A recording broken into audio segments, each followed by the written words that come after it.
भैया पेपर 4 बार मैंने अटेम्प्ट किया था, तीसरी बार ये अटेम्प्ट करना था। दोबारा पेपर से एक दिन पहले ट्विटर पर पेपर लीक हो जाता है।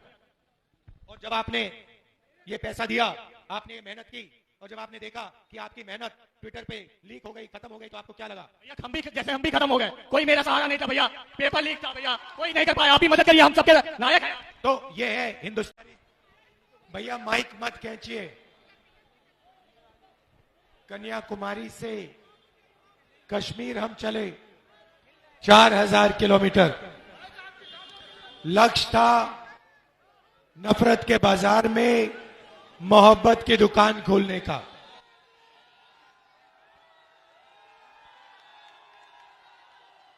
लोगों ने कहा कि आप कन्याकुमारी से कश्मीर चले, आपको उत्तर प्रदेश, बिहार, मणिपुर इन जगह भी जाना चाहिए।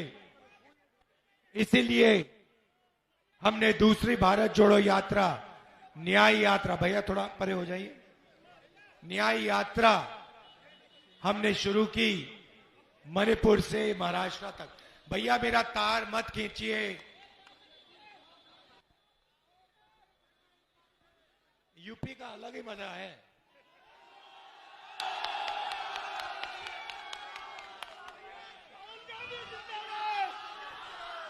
तो सबसे पहले इस स्वागत के लिए बहुत धन्यवाद।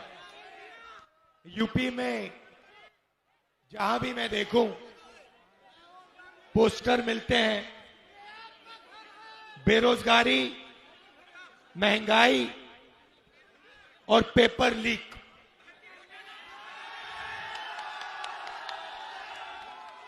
मतलब आप लोग अपना पैसा डालते हो, ट्यूशन लेते हो, और फिर जब पेपर का समय आता है तो 1% लोग पहले ही पेपर ले जाते हैं, चोरी कर लेते हैं, और आप देखते रह जाते हो।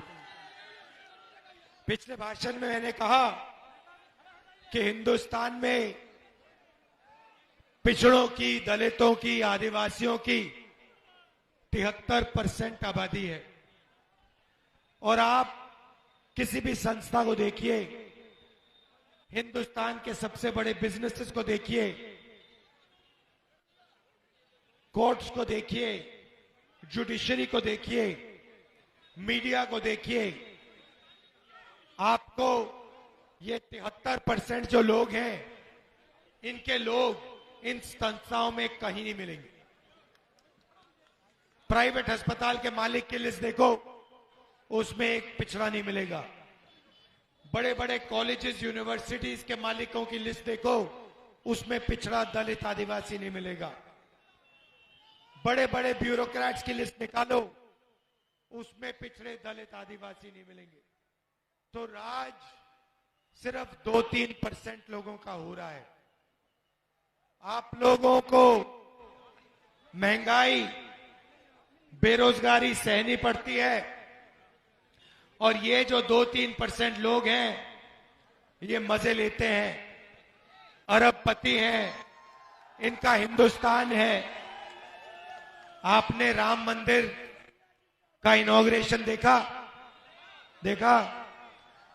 उसमें आपको कोई पिछड़ा दिखा? उसमें आपको अंबानी जी दिखे, अदानी दिखे, अमिताभ बच्चन दिखे, और कौन दिखे उसमें आपको? कटरीना कैफ दिखी। और कौन दिखा? अमिताभ बच्चन दिखे, अमिताभ बच्चन दिखा, अदानी दिखे, अंबानी दिखे। देश के उद्योगपति केवल दिखे। मगर 53% वाला, 73% वाला, सॉरी, वहां पे कोई नहीं था। राष्ट्रपति आपकी आदिवासी है, उनको बाहर कर दिया। उनको कहा कि भैया तुम्हारी जगह नहीं है यहां पे, तुम राष्ट्रपति जरूर हो, मगर राम मंदिर में तुम नहीं आ सकती। तो आपने कभी जेब कतरे को काम करते हुए देखा है? देखा है? क्या नाम है तुम्हारा? यादव जी खड़े हुई ऊपर जीप पे। अब ये देखिए, ये सुरेश यादव जी खड़े हैं। अब अगर कोई चाहते हैं, कुछ नहीं होगा भैया, खड़े रहो, घबराओ मत, खड़े रहो, खड़े रहो, देखना चाहिए। अब अगर जनता, अगर कोई इसमें इसकी जेब काटना चाहता है तो सबसे पहले क्या करना पड़ेगा? हाँ, ओ भैया उधर देखो जरा, इधर देखना जरा, इधर देखो, उधर देख यार, उधर देख, उधर देख। पहले ये करना पड़ेगा, है ना? तो ये आपके साथ किया जा रहा है। देखो भैया पाकिस्तान, ओ देखो भैया चाइना, ओ देखो भैया राम मंदिर, ओ देखो भैया अमिताभ बच्चन, ओ भैया देखो कतरीना कैफ। पहले ये किया जा रहा है। उसके बाद क्या होगा? उसके बाद इसके पीछे आके कोई खड़ा हो जाएगा। जब ये इधर उधर देखेगा, ये उसका पीछे से फोन निकाल देगा। ध्यान उधर उधर कौन कराता है? नरेंद्र मोदी। पीछे से पैसा कौन निकालता है? अदानी, अदानी जी। और भैया तीसरा बंदा होगा, वो लाठी लिए यहां खड़ा होगा कि किसी ने कुछ उल्टा सीधा किया तो लाठी लगेगी। अमित शाह, सीबीआई, ईडी, ये ड्रामा चल रहा है आपके साथ। आप 24 घंटा सुबह उठते हो, मोबाइल फोन खोलते हो, आपका ध्यान उधर उधर जाता है। जीएसटी से आपका पैसा जेब से निकलता है, नोटबंदी से पैसा निकलता है, और 1-2% अदानी जैसे लोग आपके पैसे को खाते रहते हैं, आप भूखे मरते रहते हो। ये हिंदुस्तान है। निकलने का रास्ता जाति जनगणना क्रांतिकारी काम, कि पहले पता लगाओ दलित आदिवासी पिछड़े कितने हैं और उनके हाथ में कितना धन है। जिस दिन आप लोगों को पता लग गया कि दलितों के हाथ में, पिछड़ों के हाथ में, आदिवासियों के हाथ में इस देश में कुछ ही नहीं है, उस दिन आप लोग जाग जाएंगे और जो आपको करना है आप 2 मिनट में कर दोगे। इसीलिए कांग्रेस पार्टी ने अपने मैनिफेस्टो में जाति जनगणना पहले नंबर पे लगा रखा है। यादव जी आपका बहुत बहुत धन्यवाद, आप सबका दिल से धन्यवाद। नमस्कार, जय हिंद। यादव जी बैठो। आपने अग्निवीर योजना का नाम सुना है? जी सर। सुना है? जी जी। ये है क्या? क्या चीज सर जी? अग्निवीर योजना है क्या? अग्निवीर 4 साल के लिए कर दिया फौज में, तो इस बर्बाद कर दिया देश को हमारे। नहीं नहीं, 4 साल में किया।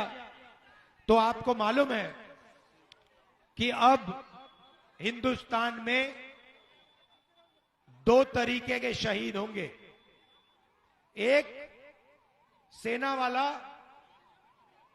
जब शहीद होगा उसे शहीद का दर्जा दिया जाएगा, और दूसरा जो अग्निवीर होगा, जब वो शहीद होगा उसको शहीद का दर्जा नहीं दिया जाएगा, उसकी लाश को परे कर दिया जाएगा और उसको भूल दिया जाएगा। अग्निवीर योजना में जो शहीद होगा उसको ना पेंशन मिलेगी, परिवार को ना पेंशन मिलेगी, ना मदद मिलेगी, कुछ नहीं।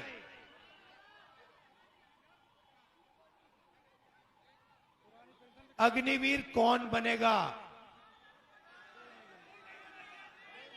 मैं आपको बताता हूं। जाएंगे सब अंदर,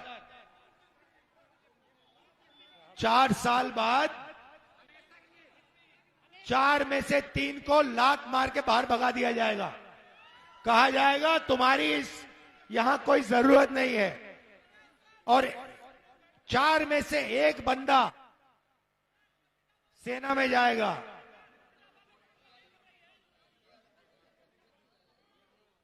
जो पैसा अग्निवीरों को मिलना चाहिए, सेना का बजट का पैसा, वो कहां जा रहा है? अदानी जी के जेब में जा रहा है। आप सारे हथियारों की लिस्ट निकालो, ड्रोन की लिस्ट निकालो, राइफल की लिस्ट निकालो, बारूद की, कारतूस की लिस्ट निकालो, सारी की सारी लिस्ट निकालो। आपको पता लगेगा कि अदानी डिफेंस को सारे के सारे डिफेंस के कॉन्ट्रैक्ट्स पकड़ाए जा रहे हैं। अग्निवीर को कह रहे हैं तुम्हें हम शहीद का दर्जा नहीं देंगे, तुम्हारे परिवार की मदद नहीं करेंगे, और जो उसको मिलना था वो उसके हाथ से निकालकर नरेंद्र मोदी जी अपने मित्र को दे रहे हैं। ये सच्चाई है। मैंने ये बात पार्लियामेंट में बोली, आपने भाषण देखा होगा।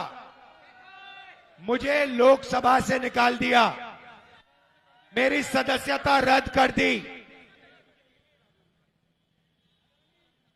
सुप्रीम कोर्ट ने कहा कि राहुल गांधी की सदस्यता वापस करो, तब मैं लोकसभा में जा पाया।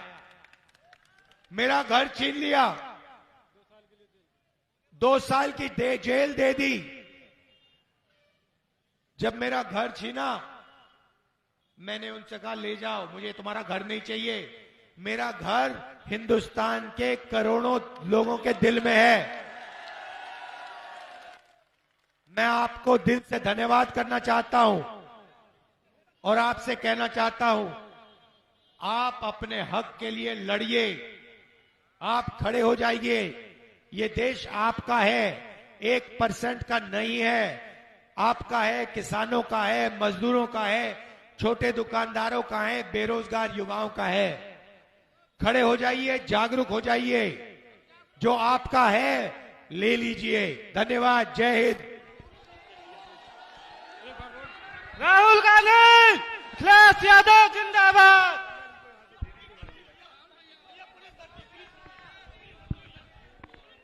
आइए, आप बोलिए। आइए आइए, आ जाओ।